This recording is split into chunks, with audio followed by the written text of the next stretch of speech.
दोस्तों नमस्कार। इस वीडियो में मैं बिल्कुल आपको सिर्फ पेपर मशीन पे बात करूंगा। देखिए, पेपर मशीन का जो पेपर आता है ना, ये बिल्कुल रोल आता है। इस तरह का रोल है।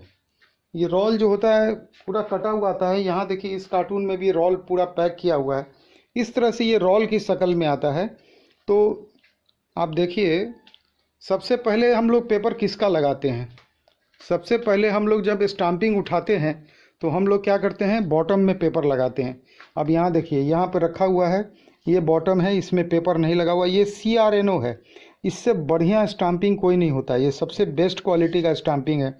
इसकी क्वालिटी आप देखिएगा, इसमें वाटेज वगैरह सब मतलब हर तरह से बढ़िया होता है। तो सबसे पहले हम लोग क्या करते हैं कि इसको लगाते हैं, और जब ये मशीन ऑन करेंगे तो ये आप चलता हुआ वीडियो देखिएगा। हमारा ये मोबाइल नंबर ही खाली आप यूट्यूब में डाल दीजिएगा तो एक शुरुआती आज से 5 साल का एक वीडियो है। वो 98 वाला नंबर मेरा आप डालेंगे ना यूट्यूब में, 9835633059, तो एक वीडियो आ जाएगा। वो उसमें जब ये शुरुआती दौर में था, जब एक मशीन में लाया था और सिर्फ दो मेरे पास पेपर लगाने का मशीन था, एक स्टिक का था और एक पेपर का था। तो उस समय चूँकि मामला मेरे साथ जो हुआ था, सावधान बैंक लोन कभी नहीं का वॉल्यूम 1 देखिएगा, जो बैंक वाले मेरे साथ धोखाधड़ी किए, उसके चलते मुझे बस जो पैसा था उसी में किसी तरह से इस काम को करना था। वो मजबूरी में मैं फंस गया। और ये देखिए, ये बॉटम का पेपर लगा हुआ है। अब आप बोलिएगा कि पेपर जो होता है कटा हुआ भी आता है, ऐसा नहीं है कि नहीं आता है। लेकिन सबसे बड़ी बात है, शुरुआती दौर में आप कटा हुआ पेपर, आपका क्वांटिटी कम है, आप पेपर लगाना चालू कीजिए हाथ से। जो फिनिशिंग, जो क्वालिटी ये मशीन दे देगा वो हाथ से कभी नहीं आएगा। इसमें आप एडजस्टमेंट कर सकते हैं। देखिए, पेपर कहाँ तक रहना चाहिए और कहाँ नहीं रहना चाहिए। कटा हुआ पेपर जो भी आएगा वो एक स्टैंडर्ड साइज का आएगा। इसमें क्या है कि इसके साइज का एडजस्टमेंट हम कर सकते हैं, इसके हाइट का एडजस्टमेंट कर सकते हैं। यहाँ जो पेपर है, अब ये कितना ऊपर उठा हुआ है, दोनों तरफ कितना पेपर निकला हुआ है, इसको गौर से देखिए। तो ये सब चीज़ का एडजस्टमेंट हम लोग यहाँ मशीन में तो कर सकते हैं, लेकिन हम लोग जब कटा हुआ एक फिक्स साइज़ का पेपर मंगा लेंगे, उसमें आप कुछ नहीं कर सकते हैं। जो वो आया उसको लगाइए। अब उसके बाद मान लीजिए कि इसकी हाइट हम काफ़ी ऊंचा कर दें। मान लीजिए गलती से अगर इसका आप मोटा हाइट का पेपर वो भेज दिया, जो कि आया मेरे पास एक बड़ा पेपर फेंका हुआ है बहुत शुरुआती दौर का, ये सब दौर से मैं गुजरा हुआ हूँ। तो वो पेपर मेरे कोई काम का नहीं आया, क्योंकि बहुत हाइट था पेपर का। तो बड़ा बड़ा कॉयल बन रहा था, मोटा मोटा कॉयल बन रहा था, कॉपर भी ज़्यादा लग रहा था और वाटेज भी फिर गड़बड़ा गया। माने जो स्टैंडर्ड है, तो हर चीज़ का एक सीमा है, सीमा से आगे वो सब चीज़ बेकार है। तो यहाँ पे जैसे बॉटम लगा लिए, बॉटम के बाद हम वाइंडिंग कर लिए बॉटम का वाइंडिंग करने के बाद यहाँ पे हाई वोल्टेज का उसका टेस्टिंग कर लिए। 1600-1700 वोल्ट के आसपास में इसका हाई वोल्टेज कर लिए कि कोई ग्राउंड तो नहीं है। अगर कोई भी तार ग्राउंडेड होगा तो यहीं पे वो करेक्ट हो जाएगा। और उसके बाद हम यहाँ वाइंडिंग कर लिए, बॉटम की वाइंडिंग कर लिए। अब बॉटम की वाइंडिंग करके हम यहाँ रख दिए इसकी स्टिक लगाने के लिए। और यहाँ पे क्या होगा कि फिर वो स्टिक लग जाएगा। स्टिक लगने के बाद फिर मेरा रोल क्या होता है, फिर हम यहाँ पे चले आए इस मशीन पे। इसके बाद हमको टॉप का पेपर लगाना है, ठीक है। अब टॉप का पेपर जब लगा लिए तो फिर आ गए यहाँ पे टॉप की वाइंडिंग करने के लिए। इस मशीन में टॉप की वाइंडिंग हो गई। टॉप की वाइंडिंग के बाद फिर टॉप का स्टिक लगाना है ना। एक बार हाई वोल्टेज कर लिए कि देख लिए कि कोई तार वो ब्रेक तो नहीं ना है, कंटिन्यूटी टेस्टिंग कर लिए, हाई वोल्टेज कर लिए, दोनों तरह से चेक हो गया। और इसके बाद हम लोग टॉप का पेपर लगा लिए। और इसके बाद फिर हम लोग का काम आता है क्या, कि जैसे देखिए यहाँ वाइंड करके ये रखा हुआ है, यहाँ पे ये देखिए ये कंप्लीट है। यहाँ पे देखिए पेपर भी लगा, स्टिक भी लगा हुआ है। उसके बाद टॉप की वाइंडिंग हुई और ये कंप्लीट कॉयल अब हो गया। अब इसमें सिर्फ 4 तार है। 2 तार इसके बॉटम का है जिसमें स्लीव लगा हुआ है, और ये 2 तार बाहर टॉप का है। अब इसको फिर इस दोनों से कनेक्ट करके, और वहाँ पे जो स्लीव रखा हुआ है, ये वाला जो कनेक्टर है, एन कनेक्टर, ये एन कनेक्टर है। मतलब ये देखिए, अब करना कुछ नहीं है। इसके बाद इसमें यहाँ से इसको लगा के कनेक्शन करके सोल्ड वगैरह कर दिए, मतलब कॉयल कंप्लीट हो गया। और कॉयल को प्रिजर्व करते गए। ऑफ सीजन में जनरली अगर ये काम आपका हो गया तो समझिए कि पंखा का मेन काम तो यही है, कॉयल जो पंखा का हार्ट है। अब करना क्या है, इसके बाद साफ्ट लगाइए, और साफ्ट लगाने के बाद ग्राइंड कीजिए। ग्राइंड कीजिएगा तो कॉयल कंप्लीट। आप खाली कॉयल भी बेच सकते हैं। अब जिनको खाली कॉयल का बिजनेस करना है उनको इतना सेटअप तो अगर लेके चलना है, अगर कॉयल का डिमांड, कॉयल का ही कोई आदमी मार्केटिंग करने लगा और उसको 5,000 कॉयल 10,000 कॉयल का ऑर्डर आने लगा, तब तो उसको इतना इतना तो सेटअप आपको लगाना ही लगाना है।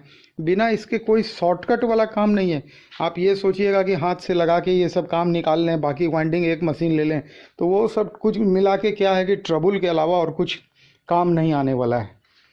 ये इसमें अच्छा, ये कोई सीएनसी मशीन नहीं है, ये 3 फेज लाइन से चलता है और इसमें वाटेज कुछ नहीं खाता है। समझिए कि चलता ही कितना देर है, 14 सेकंड। एक बार जब ये ऑन करेंगे, आप स्टार्ट करेंगे तो मुश्किल से 14 सेकंड चलेगा पूरा, 14 पोल में पर सेकंड पर पोल मान के चलिए।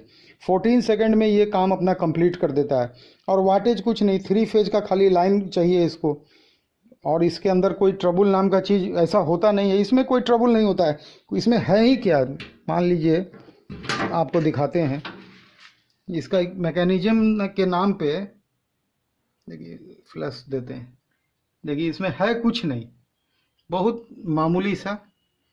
एक समझिए कि नीचे एक मोटर लगा हुआ है, इसमें सबसे नीचे दिया हुआ है मोटर, यहाँ पे देखिए एक सिंगल मोटर है, 3 फेज मोटर है और इसी मोटर से, और बाकी इसका जो भी कंट्रोल है वो कंट्रोल इसका यहाँ पे है।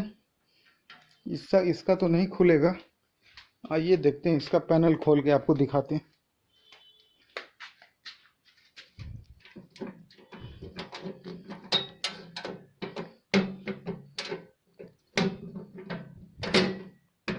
नहीं खुलेगा हमसे। खैर बस इतना ही समझिए कि इसमें कुछ नहीं है, थोड़ा सा सर्किट है, पावर सब ट्रांसफार्मर है और इसके अंदर कुछ नहीं है। मतलब मैकेनिज्म के नाम पे कुछ नहीं है और इसमें ट्रबल नाम का कोई चीज़ नहीं है। इसमें जो भी है यहाँ पे ग्रीसिंग वगैरह प्रॉपर करते रहिए और ये चलते रहेगा। इसके अंदर अलावा इसमें कोई ज़्यादा इसमें आवश्यकता पड़ती नहीं है। खाली आपको ध्यान रखना है कि पेपर वगैरह है वो सब जब आप काम करेंगे तो खुद आप धीरे धीरे सब चीज़ समझ जाएंगे। इसीलिए मैं बोलता हूँ कि ये काम को सबसे पहले खुद सीखना ज़रूरी है। आप किसी भी स्टाफ को लगा दीजिए इस काम में। ये स्टाम्पिंग सब, ये चूँकि पानी आया था ना तो इसीलिए मशीन को तो हम लोग उठा के ले गए थे, दूसरे फैक्ट्री में बचा लिए थे, लेकिन बहुत सारा जो लोहे का सामान जो नहीं हटा सके वो सब रस्टेड हो गया। जो पटना में बाढ़ आया था उसी समय से ये फैक्ट्री एकदम ठप होके पड़ा हुआ है। तो देखिए मैं बार बार क्या बोलता हूँ कि पहले इस काम को खुद सीखना ज़रूरी है। जब आप जो है मशीन को चलाने लगिएगा तो आपको तरह तरह का ट्रबल, मान लीजिए शुरुआती दौर में आपको तरह तरह का ट्रबल मिलेगा। ये ट्रबल वो जो में ये हैं टेक्नीशियन है वो आपको गाइड करते रहेंगे कि हाँ इस ट्रबल का ये समाधान है।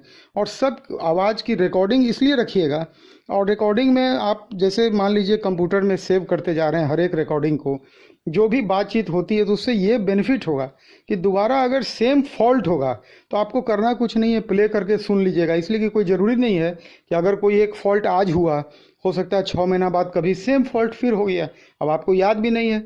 अब हो सकता है कि आप कांटेक्ट का आपका टाइम वहाँ जाएगा।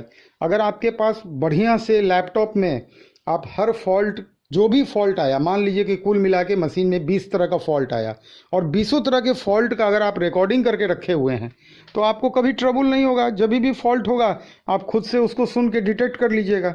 और जब तक खुद फैक्ट्री में, इसीलिए मैं बोलता हूं कि इसमें ज़्यादा से ज़्यादा पार्टनर रहने से बेनिफिट क्या होता है कि पार्टनर क्या है, वो भी एक मालिक है एक तरह का।